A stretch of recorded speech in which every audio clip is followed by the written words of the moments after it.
Sunstroke की homeopathic दवा, रोकथाम और इलाज।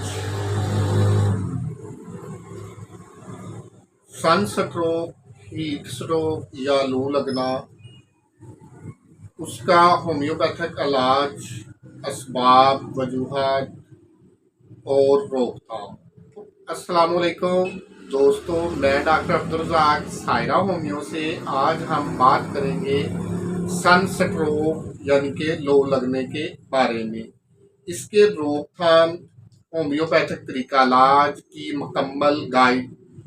सबसे पहले नंबर 1 पर बात करते हैं कि सनस्ट्रोक है क्या या लो लगना है क्या।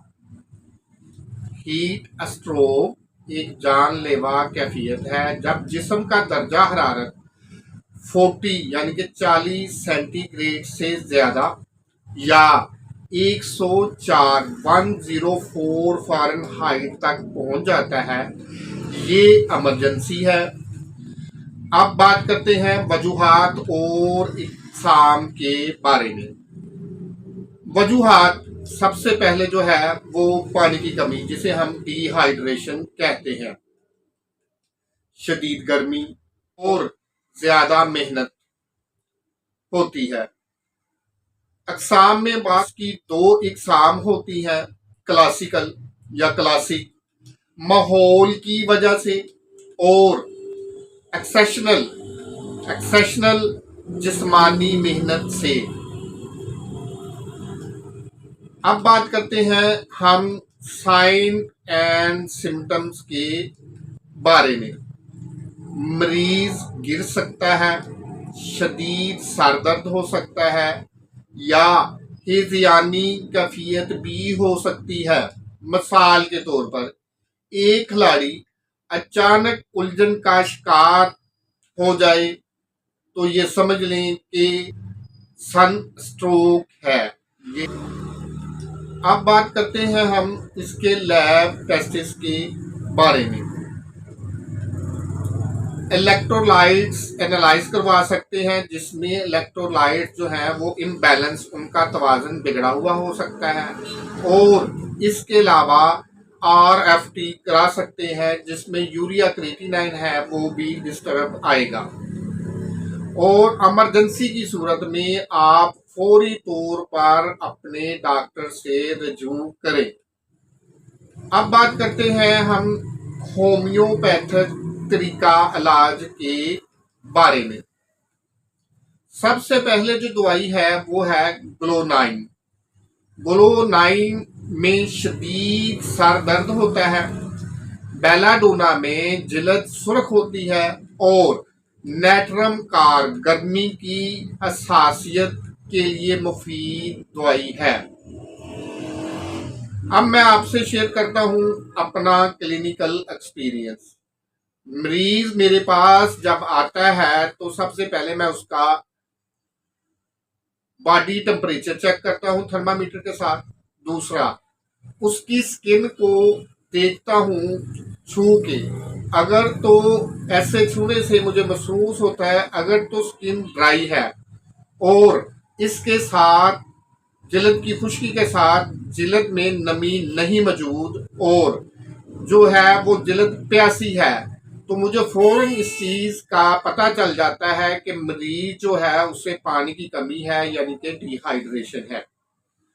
और इसके साथ दूसरी जो क्लिनिकल फाइंडिंग है वो क्लियर करने के बाद जब पता चल जाता है कि ये मरीज जो है वो हीट स्ट्रोक या इसे लो लग चुकी है, तो सबसे पहले जो मैं अपने क्लिनिक पर उसे मेडिसिन देता हूं वो होती है सोल, SOL। ये सूरज की शुआओं से ही तैयार होती है। सोल 1 mg की एक खुराक देता हूं। इसके बाद जो है वो बेल 1 mg की एक खुराक, इसके बाद ग्लोनाइन 1 mg की एक खुराक और इसके बाद नेट्रम कार 1 mg की 6 खुराक के अकॉर्डिंग टू पेशेंट कंडीशन इस्तेमाल करवाई जाती है। यानी कि उनका वक्फा जो है डिपेंड ऑन पेशेंट इंडिकेशन और कंडीशन सीवियरिटी, वो 15-15 मिनट बाद भी इस्तेमाल करवा सकते हैं। और हम आधे घंटे बाद भी इस्तेमाल करा सकते हैं। और जब पेशेंट स्टेबल हो जाए तो यही मेडिसिन जो है वो मैं सुबह दोपहर शाम के हिसाब से इस्तेमाल करवा देते हैं। अगर मरीज में डिहाइड्रेशन की अलामात बी दर्जा आतम मौजूद हैं तो फिर नेट्रम म्योर 1M या CM की एक खुराक देने के बाद उसके साथ ही चाइना 1M की एक खुराक दे देते हैं। ये जो इलेक्ट्रोलाइट्स इम्बैलेंस का इशू होता है वो भी अल्हम्दुलिल्लाह क्लियर हो जाता है। मगर आपको ये तजवीज़ दी जाती है कि इस तरह की अलामात आप में मौजूद हो तो फौरी तौर पर अपने करीबी होम्योपैथिक डॉक्टर से रब्ता करें और सेल्फ मेडिकेशन से आप इज्तनाब बरतें। अब बात करते हैं हम कि इस हालत से हम बच किस तरह सकते हैं, इसकी रोकथाम किस तरह कर सकते हैं। आप सबसे पहले ये है कि पानी पिए, बल्कि बिलफर्ज पानी भी पीना है तो आपने ORS जो है वो अपने पानी में घोलकर बार बार पिए। सायादार जगह पर इंतजार कर रहे हैं किसी जगह पर किसी का, तो सायादार जगह में खड़े हो और सर पर हैट या कैप रखे। अगर वो नहीं है तो साफा जो है वो अपने सर पर बांध कर रखें। खासकर इन ये जगह जो है इसको कवर करने की कोशिश करें। जिस्म को ठंडा रखें, पानी दें और अगर आप ये भी कर सकते हैं कि लेक्सिस 1M की एक खुराक जो है वो 200 या 1M की वो भी काफ़ी है इसको सन स्ट्रोक से बचने के लिए। सवालात हैं आपको तो कमेंट करें, वीडियो लाइक और सब्सक्राइब करें। कुदरती तौर पर सेहतमंद रहिए। क्या कभी आपने सन स्ट्रोक से बचने के लिए या सन स्ट्रोक होने के बाद होम्योपैथिक तरीका इलाज से कभी आप मुस्तफीद हुए हैं? तो बराए मेहरबानी ये कमेंट बॉक्स में लाजमी